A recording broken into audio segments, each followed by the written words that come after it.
ভারতকে বলছি, আল্লাহর নিয়ম আছে, কোন জাতি যদি আরেক জাতিকে জুলুম করে, তখন জালিমদের ভূমি, তাদের ঘর বাড়ি সবকিছুর উত্তরাধিকারী বানিয়ে দেন আল্লাহ মজলুমদেরকে।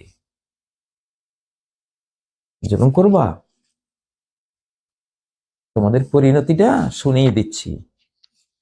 এই জুলুমের পরিণামটা কোরআন থেকে দিচ্ছি। সূরা আল কাসাসের 5 নম্বর আয়াতে আল্লাহ কি বলছেন?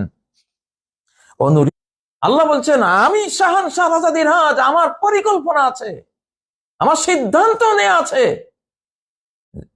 আমার পৃথিবীতে যাদেরকে হীনবল করে রাখা হবে, দাবিয়ে রাখা হবে, সে যেই হোক না কেন,